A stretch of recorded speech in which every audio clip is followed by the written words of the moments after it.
Hello दोस्तों, तो कैसे हो आप सभी लोग। मैं आपका हार्दिक स्वागत करता हूँ आपके अपनी चैनल गवर्नमेंट गुरु के ऊपर। तो हम आज फिर से मिले एक नई वीडियो के साथ, और वो निकल कर आई है रिजर्व बैंक ऑफ इंडिया की ओर से। और वीडियो स्टार्ट करने से पहले मैं आपको एक बात बताना चाहता हूँ, जो लोग भी हमारे चैनल पर नए हैं तो सब्सक्राइब करना मत भूलिएगा, और अपने दोस्तों के साथ जितना हो सके उतना शेयर कीजिएगा। तो जैसे कि आप स्क्रीन के ऊपर देख सकते हैं, एडवर्टाइजमेंट नंबर है, फिर एक अच्छा सा कैप्शन लिखा है उन्होंने कि build your nation build your career. अगर आप अपने देश के लिए कुछ करोगे तो आपका करियर यूं ही बन जाएगा। तो चलिए अब बात करते हैं कि मोड ऑफ एप्लीकेशन। तो सभी कैंडिडेट्स को ऑनलाइन एप्लीकेशन करना है, और वेबसाइट दी गई है बैंक की www.rbi.org.in के ऊपर आपको ऑनलाइन एप्लीकेशन करना है। कोई अदर मोड यहाँ पे अवेलेबल नहीं है। तो दोस्तों अब बात करते हैं कुछ इंपॉर्टेंट डेट्स यहाँ पे दी गई है, जैसे कि आपको स्क्रीन पर दिख ही रहा है। तो ऑनलाइन रजिस्ट्रेशन स्टार्ट हो गया है 28 जनवरी से ले, और लास्ट डेट है उसकी 15 फरवरी। तो जल्दी से जल्दी जाके अप्लाई कर दीजिएगा दोस्तों। अब दूसरी अब एग्ज़ाम्स के डेट्स देखते हैं। तो ऑफिसर इन जीआरबी जनरल की पोस्ट है, उसके अंदर 2 फेज़ में एग्ज़ाम होगी, और उसकी डेट आप देख सकते हो। फेज़ 1 में 6 मार्च है, और फेज़ 2 में 1 अप्रैल है। और उसका आप स्क्रीन के ऊपर देख सकते हो, फेज़ 1 में ऑनलाइन एग्जामिनेशन होगा, और फेज़ 2 में 3 पेपर हो गए आपके। और दूसरी पोस्ट है ऑफिसर इन जीआरबी डीईपीआर, उसका मैं फुल फॉर्म आपको बाद में बताता हूँ। और उसमें फेज़ 1 में 6 मार्च डेट दी गई है, और उसके अंदर ऑनलाइन एग्जामिनेशन होगा पेपर 1। और फेज़ 2 में 2 पेपर हो गए आपके 2 और 3, वो 31 मार्च एस्टिमेट यहाँ पे लिखा गया है।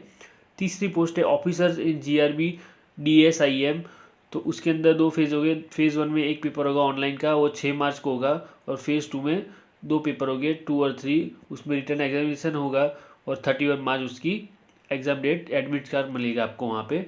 तो इसके बारे में डिटेल में हम लास्ट में देखेंगे। तो वीडियो में अंत तक बने रहिएगा दोस्तों, मैं यहाँ पे आपको पूरे के पूरी इन्फॉर्मेशन अवेलेबल करवा दूँगा।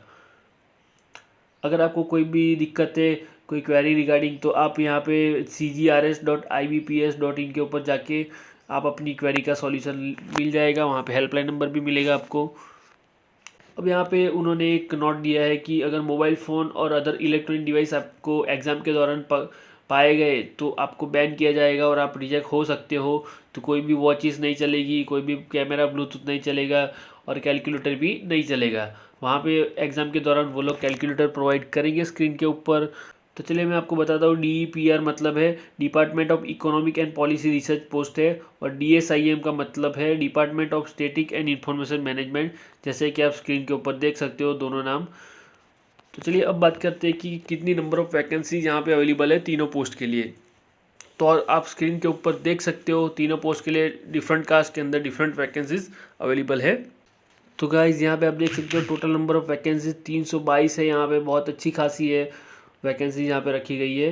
गाइज़ यहाँ पे जो अगर OBC कैंडिडेट्स हो गए तो उनको नॉन क्रिमिनल सर्टिफिकेट जमा सबमिट करवाना होगा, जबकि ST/SC कास्ट वाले को उनका जो सर्टिफिकेट होता है वो सबमिट करवाना होगा कास्ट के रिलेटेड। अगर और यहाँ पे गाइज़ PWD डिपार्टमेंट है, उसके लिए भी वैकेंसीज है। तो उसके लिए यहाँ पे रिक्वायरमेंट जो दी गई है, तो आप स्क्रीन पे वीडियो पॉज करके देख लीजिएगा कि उन्होंने फिजिकल रिक्वायरमेंट क्या मांगी है, फंक्शनल क्लासिफिकेशन क्या है। तो चलिए अब आगे बढ़ते हैं। तो चलिए दोस्तों अब बात करते हैं पे स्केल के बारे में। तो यहाँ पे आप स्क्रीन पे देख सकते हो पे स्केल आपको बेसिक मिलेगा 35,150 रुपीज़ यहाँ पे पर मंथ आपको मिलेगा, और उसका इंक्रीमेंट होगा पर ईयर, तो बढ़कर होगा 62,400 रुपीज़। और यहाँ पे प्लस आपको अदर अलाउंस भी मिल रहे हैं, जैसे कि grade allowance, local allowance, house allowance, dearness allowance etcetera. तो अच्छे खासा पे स्केल भी और अलाउंस भी यहाँ पे दे रहे हैं दोस्तों। बैंक की ओर से कुछ अच्छे खासे बेनिफिट्स भी दिए जा रहे हैं, जैसे कि आप स्क्रीन के ऊपर देख सकते हैं। न्यूज़पेपर है, टेलीफोन चार्जेस है, बुक ग्रांट्स है, रेसिडेंट अलाउंस है एक्सेट्रा करके ये सब आपको मिलेगा एज़ पर आपकी एलिजिबिलिटी है। फिर फ्री कुछ OPD ट्रीटमेंट्स है, हॉस्पिटल की जो भी ट्रीटमेंट होता है वो आपकी एलिजिबिलिटी में मिलेगा। तो ऐसे करके बहुत सारे आपको बेनिफिट्स यहाँ पे मिल रहे हैं। लोन के अंदर है, फिर हाउसिंग के अंदर, व्हीकल के अंदर, एजुकेशन के अंदर है। तो आप वीडियो पॉज करके देख लीजिएगा एक बार।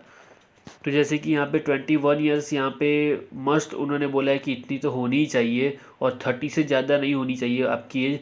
तो 21 से 30 के बीच आपकी एज होनी चाहिए यहाँ पे। और अगर कोई कैंडिडेट MPhil या PhD कर रहा है तो उसकी एज 32 से लेकर 34 ईयर्स यहाँ पे रखी गई है। तो आप देख लीजिएगा। और आप यहाँ पे अपने कास्ट सर्टिफिकेट का यूज़ कर सकते हैं एज लिमिट का रिलेक्शन लेने के लिए। यहाँ पे दोस्तों 5 साल का एज रिलेक्शन दिया गया है ST/ST कैटेगरी के लिए, और 3 साल का रिलेक्शन बैकवर्ड क्लास मतलब कि SC BC या और OBC के लिए है। और 5 साल का जो रिलेक्शन दिया गया है वो है एक्स सर्विसमैन या फिर एक्स एम्प्लॉय के बैंक के, उसके लिए है। गाइस हमने यहाँ पे एज रिलेक्शन देखा, पे स्केल देखा, तो अब बात करते हैं क्वालिफिकेशन के बारे में। तो क्या क्वालिफिकेशन होनी चाहिए? तो जो हमारी पहली पोस्ट है officer in grade B general के लिए, तो स्क्रीन पे आप देख सकते हो कि ग्रेजुएट होना चाहिए इन डिसिप्लिन और इक्विवेलेंट टेक्निकल और प्रोफेशनल क्वालिफिकेशन मांगा गया है। 60% मार्क्स यहाँ पे है, तो ग्रेजुएट कोई भी ग्रेजुएट यहाँ पे अप्लाई कर सकता है, या फिर पोस्ट ग्रेजुएट किया होना चाहिए और उसके अंदर 55% मार्क्स रखे गए। दूसरी पोस्ट है officer in grade B DEPR, तो यहाँ पे उन्होंने स्पेसिफाई किया है कि मास्टर डिग्री की होनी चाहिए economics, econometrics, quantitative economics, mathematical economics, integrated economics course, finance, तो इनके अंदर आपका 55% मार्क्स होना चाहिए और रिकॉग्नाइज यूनिवर्सिटी से पास किया जाना चाहिए। या फिर MBA फाइनेंस विद 55% मार्क्स, तो यहाँ पे MBA वाले भी अप्लाई कर सकते हैं।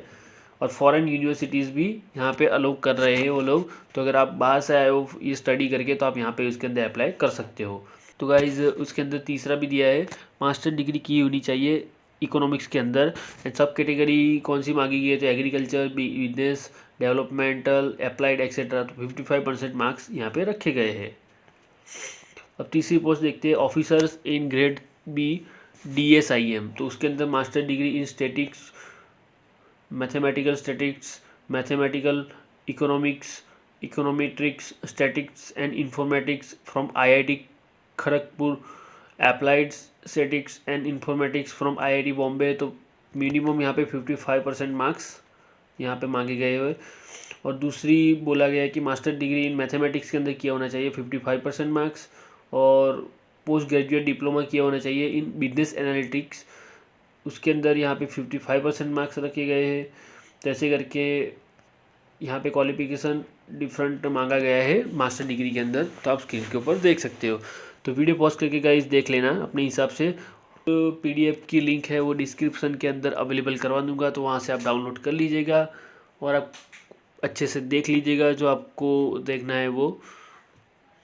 और यहाँ पे देखो स्क्रीन पे दिए गया है कि जो आपका CGPA है तो उसको परसेंटेज में कैसे कन्वर्ट करना है, तो आप देख लीजिए 6.75 के लिए 60% मार्क्स रखे गए हैं। तो आपका सिलेक्शन कैसे होगा? तो पहले आपका फेज़ 1 में और फेज़ 2 में एग्ज़ाम्स होगी और उसके बाद आपका इंटरव्यू होगा। तो यहाँ पे कुछ ऑनलाइन एग्ज़ाम के जो फेज़ 1 के टेस्ट सेंटर यहाँ पे दिए गए हैं, तो वीडियो पॉज करके आप देख लीजिएगा कि आपके स्टेट के अंदर कौन कौन से सेंटर अवेलेबल है पेपर 1 के लिए।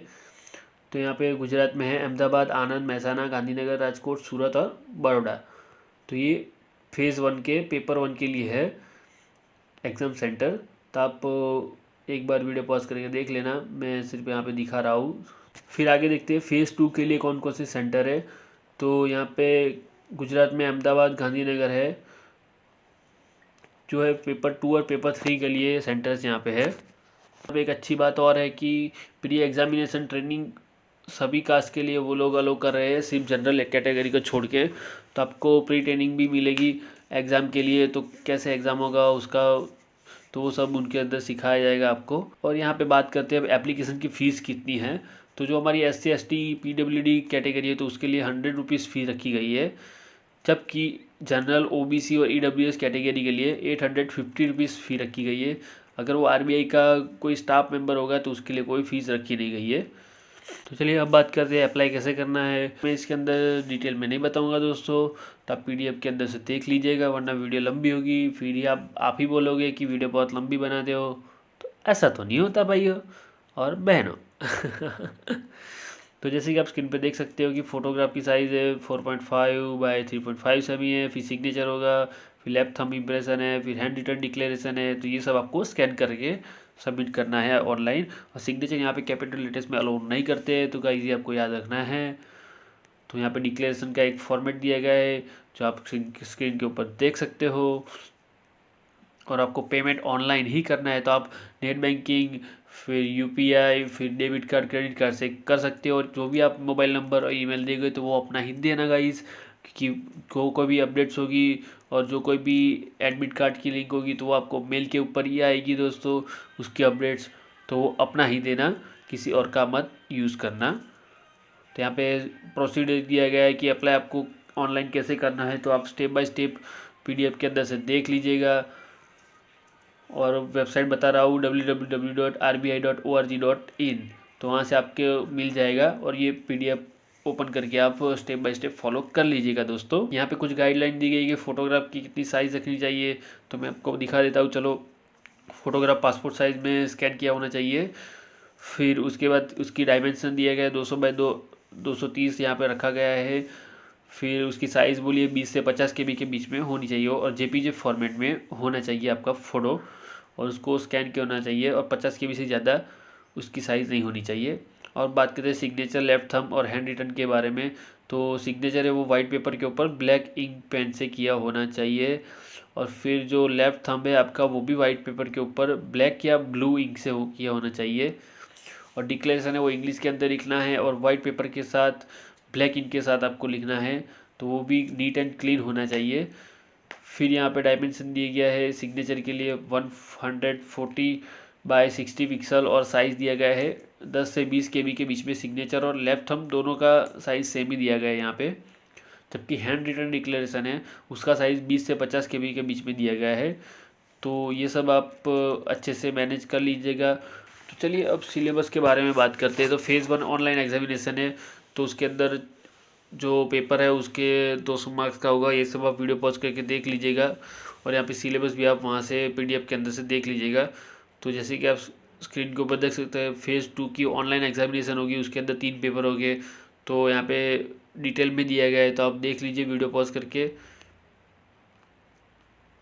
फिर आपका फेज़ 3 में इंटरव्यू होगा, तो सबका मेरिट लिस्ट प्रिपेयर होगा, फिर आपको फाइनल सिलेक्ट किया जाएगा। तो ये 3 फेज़ में आपका होगा। अब सिलेबस यहाँ पे दिया गया है। Paper 1 economic and social issues है, उसका आप डिटेल के अंदर देख लीजिए कौन से पॉइंट्स यहाँ पे रखे गए हैं। फिर यहाँ पे कुछ बुक्स भी आपको सजेस्ट की गई है रीड करने के लिए, तो ये बहुत अच्छी बात है। तो इन बुक से आप प्रीफर करोगे और फॉलो करोगे तो आप में भी पास हो सकते हो इस एग्ज़ाम के अंदर। फिर पेपर 2 में इंग्लिश है, राइटिंग स्किल्स। फिर पेपर 3 में फाइनेंस एंड मैनेजमेंट है, तो उसके अंदर भी बुलेट्स पॉइंट्स दी गए हैं। तो आप वीडियो पॉज करके देख लीजिए और PDF डाउनलोड कर लीजिएगा दोस्तों।